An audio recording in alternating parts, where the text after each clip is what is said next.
Så spændingen udløses snart. Og så til noget lidt andet. Traktordæk for tæsk med forhammere, vægte formet som kedler, svinges op fra gulvet, og øvelserne er alle sammen opkaldt efter orkaner, fordi de, ligesom orkaner, raser voldsomt i relativt kort tid. Træningsformen den hedder CrossFit, og det er den hurtigst voksende fitnessbevægelse i verden lige nu. På et gammelt nedlagt slagteri i Kødbyen ligger Butchers Lab. Her dyrkes fitnessformen CrossFit, hvor mænd som den 39-årige ingeniør Kim Christensen dagligt kan komme og få afløb for dagens indtryk. Jeg tror, at jeg kommer ud med en hel masse energi, som man måske ikke får i det daglige, når man for eksempel som mig normalt bare sidder på et kontor.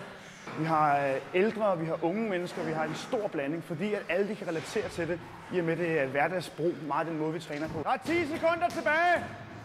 10 sekunder, hold dampen! Det ligner scener fra gamle Rocky-film med primitive træningsredskaber og rå kraft. Og det er netop det, der tiltrækker folk. Det er træning lidt tilbage til rødderne i virkeligheden. Det er sådan lidt en andertalagtigt. Man får lov til ligesom at slippe sit indre bæst løs op. Man får lov til at slå på nogle dæk og komme ud med nogle aggressioner. Man får lov til at smide trøjen, hvis man sveder. Man må gerne smide lidt med vægtene og sådan noget.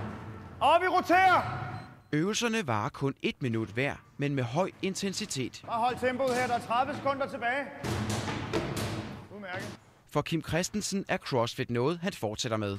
Lige præcis. Kom on, Kim! Forever. Det stopper jeg ikke med, altså. Ikke før, at jeg skal bæres ud herfra. Og der findes i dag over 500 CrossFit-centre i verden. Og her i Danmark, i København, ligger 2 af dem. Et i Kødbyen, som vi så, og et på Nørrebro.